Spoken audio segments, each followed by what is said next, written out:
दोस्तों आज 14 जुलाई और मंगलवार का दिन हो गया है, तो आइए जान लेते हैं आज की मुख्य और ताजा खबरों को। दोस्तों आज की ताजा और बड़ी खबरों में लॉकडाउन को लेकर बड़ी खबर आ रही है। जी हां, अब यूपी के बाद देश के इन भागों में लागू हुआ सख्त लॉकडाउन। घर से बाहर निकलने पर होगी सख्त कार्रवाई। साथ ही दोस्तों कोरोना महामारी में शादी करने वालों और अन्य कोई कार्यक्रम आयोजित करने वालों के लिए सरकार ने नई गाइडलाइन जारी की है, जिसे जानना आपके लिए बेहद जरूरी है।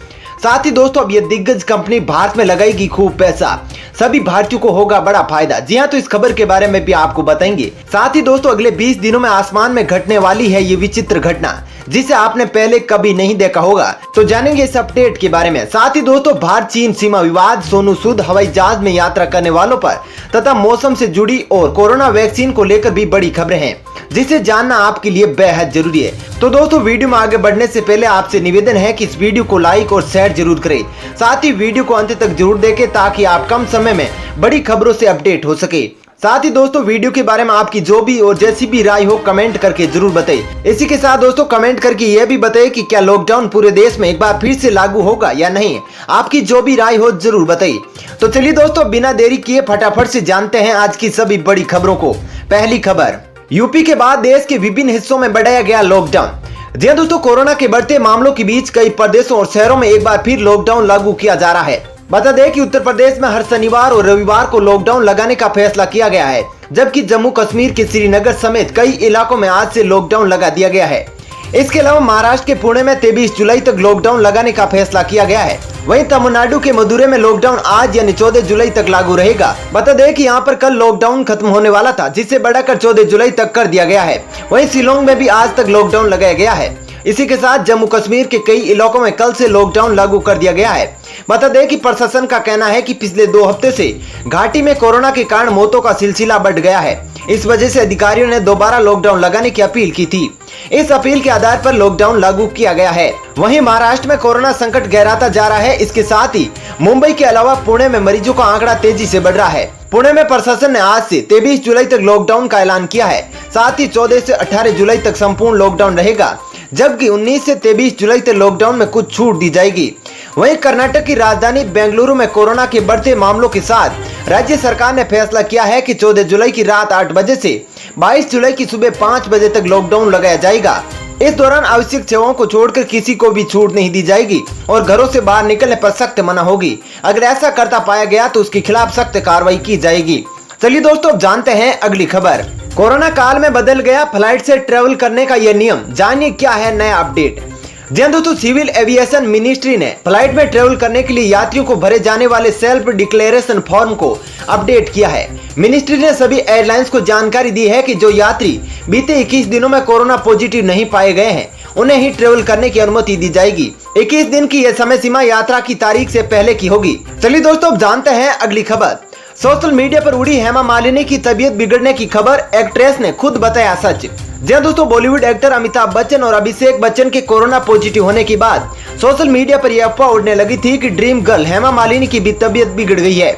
इन खबरों पर हेमा मालिनी की बेटी ईशा देओल ने चुप्पी तोड़ी है और सच बताया है। ईशा ने अपने ट्विटर हैंडल पर ट्वीट कर इस खबर के बारे में सच्चाई बताई है।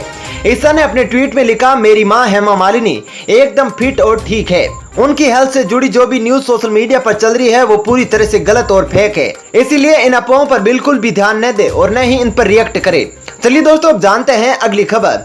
दिल्ली एनसीआर में अगले 24 घंटों में होगी जमकर बारिश, जानिए अन्य राज्यों का हाल। जी दोस्तों उमस भरी गर्मी से परेशान राजधानी दिल्ली के लोगों को जल्द राहत मिल सकती है। भारतीय मौसम विभाग के अनुसार दिल्ली एनसीआर, फरीदाबाद, गुरुग्राम, मेरठ, रोहतक, गाजियाबाद समेत कई इलाकों में आगामी 24 घंटों में तेज हवाएं चलेगी और झमाझम बारिश हो सकती है। इसके साथ ही उत्तर पूर्व भारत, पश्चिम बंगाल, सिक्किम, बिहार और इसके आसपास के इलाकों में आगामी 5 दिनों तक तेज बारिश होने की संभावना है। वहीं बात आर्थिक राजधानी मुंबई की करें तो मुंबई, ठाणे और रायगढ़ जिलों में अलग अलग स्थानों पर 16 जुलाई तक भारी बारिश होने की संभावना है। इसके साथ ही तमिलनाडु और पूर्वी राजस्थान में कुछ स्थानों पर हल्की बारिश हो सकती है, जबकि गुजरात के सौराष्ट्र और कच्छ में 1-2 स्थानों पर हल्की वर्षा होने की संभावना जताई जा रही है। वहीं मौसम विभाग ने 17 जुलाई तक हिमाचल प्रदेश में भारी बारिश का अनुमान जताया है। चलिए दोस्तों जानते हैं अगली खबर। रूस ने किया दुनिया का पहला कोरोना वैक्सीन बनाने का दावा। जी दोस्तों कोरोना वैक्सीन पर रूस के सेचेनोव विश्वविद्यालय का दावा है कि उसने कोरोना वायरस के लिए वैक्सीन को बना लिया है। विश्वविद्यालय का कहना है कि वैक्सीन के सभी परीक्षणों को सफलतापूर्वक संपन्न किया जा चुका है। यदि रूस का यह दावा सच निकला तो यह कोरोना वायरस की पहली वैक्सीन तैयार होगी। बता दें कि institute for translation medicine and biotechnology के निदेशक वदीम तारासोव ने बताया कि विश्वविद्यालय ने 18 जून को रूस के गेमली इंस्टीट्यूट फॉर एपिडेमियोलॉजी माइक्रोबायोलॉजी द्वारा निर्मित टीके के परीक्षण प्रारंभ किए थे। चलिए दोस्तों, अब जानते हैं अगली खबर। पंजाब में सरकार ने जारी की नई गाइडलाइन, शादी में सिर्फ 30 व सामाजिक समारोह में 5 लोग ही शामिल होंगे। जी हां दोस्तों, कोरोना वायरस संक्रमण की बढ़ती स्थिति को देखते हुए पंजाब सरकार ने राज्य में पाबंदियों को लेकर आज नई गाइडलाइन जारी की है। सरकार ने विवाह समारोह और सामाजिक कार्यक्रमों को लेकर खास तौर से नया दिशा निर्देश जारी किए हैं। नई गाइडलाइन के मुताबिक शादी समारोह में केवल 30 लोगों को शामिल होने की अनुमति होगी, जबकि सामाजिक कार्यक्रमों व समारोह में 5 से ज्यादा लोग शामिल नहीं हो सकेंगे। सरकार ने चेतावनी जारी की है कि निर्देशों का उल्लंघन करने वालों पर FIR दर्ज करवाई जाएगी। चलिए दोस्तों, अब जानते हैं अगली खबर। गूगल भारत में 75,000 करोड़ रुपए का करेगी निवेश, इन 4 क्षेत्रों पर है फोकस। जी हां दोस्तों, अमेरिकी टेक कंपनी गूगल अगले 5 से 7 साल के बीच भारत में 75,000 करोड़ रुपए का निवेश करेगी। कंपनी के CEO सुंदर पिचाई ने सोमवार को ऐलान किया कि Google for India destination fund के जरिए निवेश किया जाएगा।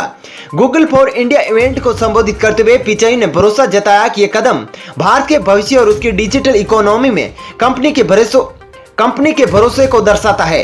वहीं गूगल CEO सुंदर पिचाई ने बताया कि निवेश का फोकस भारत डिजिटलाइजेशन के 4 प्रमुख क्षेत्रों पर होगा। इसमें प्रत्येक भारतीय को उसकी भाषा में कम कीमत पर सूचना सुनिश्चित करना, भारत की जरूरतों के अनुसार नए प्रोडक्ट एवं सर्विसेज तैयार करना, डिजिटल ट्रांसफॉर्मेशन के लिए बिजनेस को सशक्त करना और हेल्थ केयर, एजुकेशन व कृषि जैसे सामाजिक क्षेत्रों के लिए तकनीक और आर्टिफिशियल इंटेलिजेंस को विकसित करना शामिल है।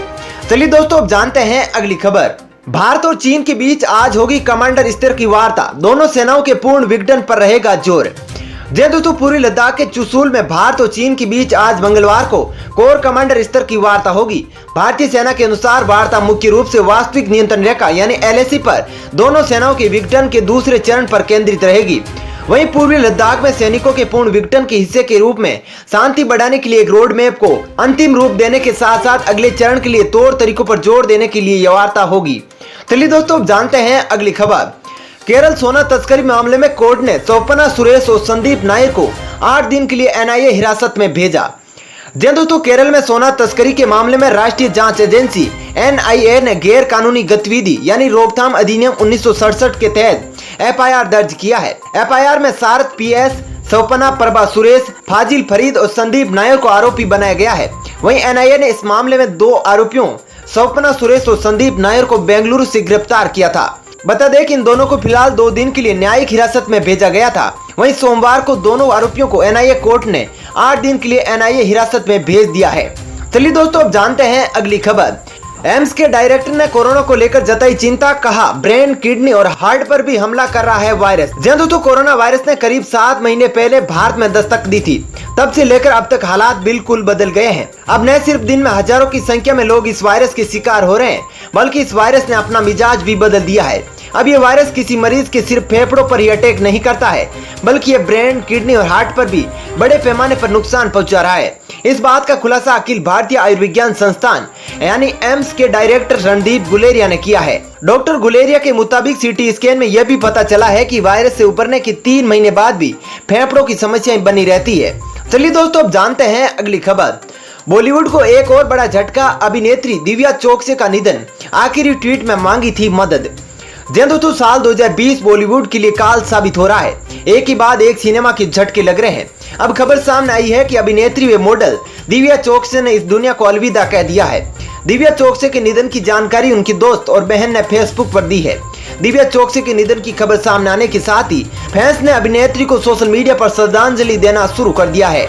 चलिए दोस्तों, अब जानते हैं अगली खबर। 14 जुलाई से 20 दिनों तक भारत के आसमान में दिखेगा अनोखा धूमकेतु। जी दोस्तों, अंतरिक्ष की दुनिया में दिलचस्पी लेने वालों के लिए अच्छी खबर है। दरअसल 14 जुलाई से भारत के आसमान में C2020 F3 नामक इस अनोखे धूमकेतु या पुचल तारे को 20 दिनों तक रोज देखा जा सकता है।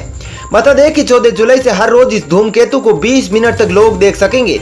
इस अनोखे धूमकेतु को न्योवाइस नाम दिया गया है। बता दें कि ओडिशा तारामंडल के उप निदेशक डॉक्टर शुभेंदु पटनायक के अनुसार 14 जुलाई से न्योवाइस धूमकेतु उत्तर पश्चिमी आसमान में साफ तौर पर दिखाई देगा। ये अगले 20 दिनों तक सूर्यास्त के बाद 20 मिनट तक रोजाना दिखेगा। लोग इसे नंगी आंखों से भी देख सकेंगे। चलिए दोस्तों, अब जानते हैं अगली खबर। सोनू सूद उठाएंगे सफर में घायल या मारे गए प्रवासी मजदूरों के परिवारों की जिम्मेदारी। जी हां दोस्तों, कोरोना वायरस के कारण हुए लॉकडाउन की वजह से पूरे देश को काफी मुश्किलों का सामना करना पड़ा था। लॉकडाउन में खाने और रहने की समस्याएं होने के बाद भी कई प्रवासी अपने गाँव की ओर लौटने लगे थे। इसी बीच अभिनेता सोनू सूद इन प्रवासियों की मदद के लिए आगे आए थे। अब एक बार फिर सोनू ने प्रवासी मजदूरों की मदद के लिए हाथ बढ़ाया है। अब सोनू सूद ऐसे मजदूरों के परिवारों की मदद के लिए आगे आए हैं जो लॉकडाउन में सफर के दौरान घायल हो गए थे।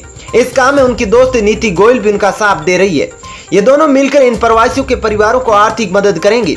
इसके साथ ही बता दें कि सोनू सूद और उनकी टीम मिलकर इन मजदूरों के बच्चों को शिक्षित करने और इनका घर बनाने का पूरा खर्च उठाएगी। तो दोस्तों, फिलहाल इस वीडियो में इतना ही। ऐसी ही खबरें देखते रहने के लिए आप हमारे चैनल को सब्सक्राइब कर ले। साथ ही दोस्तों, वीडियो के बारे में आपकी जैसी भी राय हो कमेंट करके जरूर बताइए। और दोस्तों, यदि आप भी हमारी मेहनत को सपोर्ट करना चाहते हैं तो इस वीडियो को लाइक और शेयर जरूर करें। धन्यवाद।